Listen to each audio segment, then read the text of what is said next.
butuh ngawur rezeki ana sing ngatur ora usah ngurusi urusane wong liya penting sregep kerja kanggo mikir keluarga.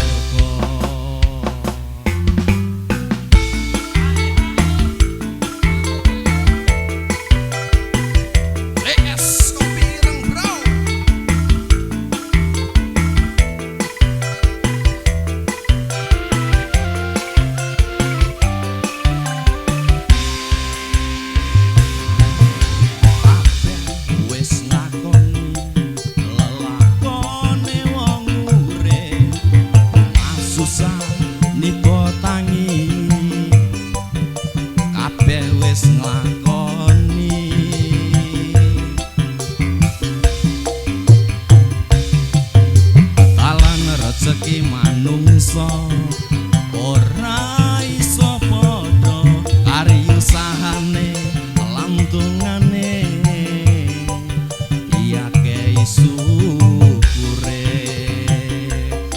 ora usah ngurusi urusane wong liya aja butuh ngawur rezeki ana sing ngatur ora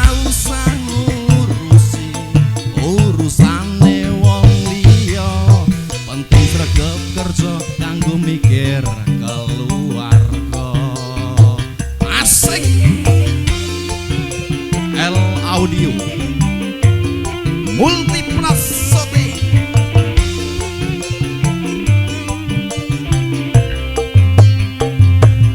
Rekoso aku tok ece kepenak mbok rasani aku tok geguyu nelongso tenan uripku pancen iki dalanku wis dadi nasibku aku tok geguyu ben ra ngelot kancane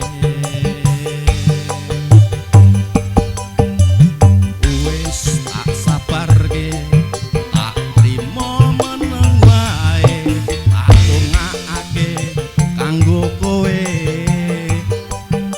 ndang sadar pikire.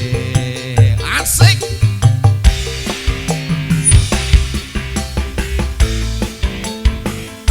ae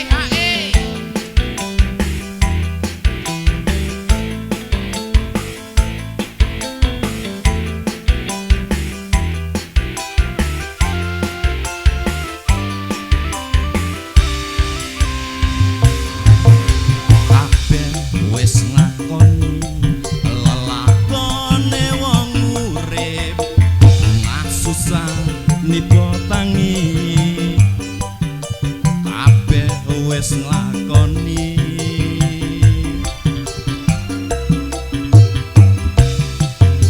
talan rezeki manungsa ora iso padha kari usahane lantungane syukure ora usah ngurusi urusane wong liya aja butuh ngawur rezeki ana sing ngatur ora usah ngurusi urusane wong liya penting sregep kerja kanggo mikir cendol dawet.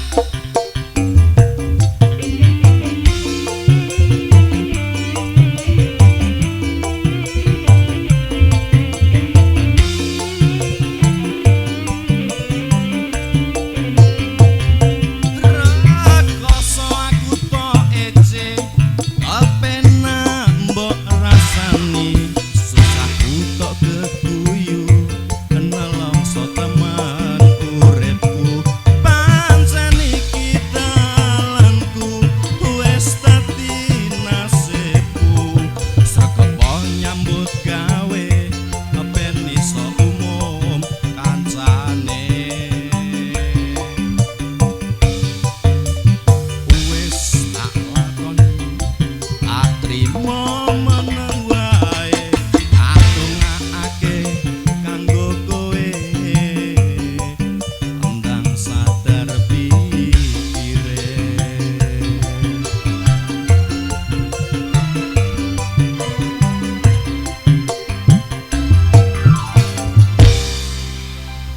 matur sembah nuwun.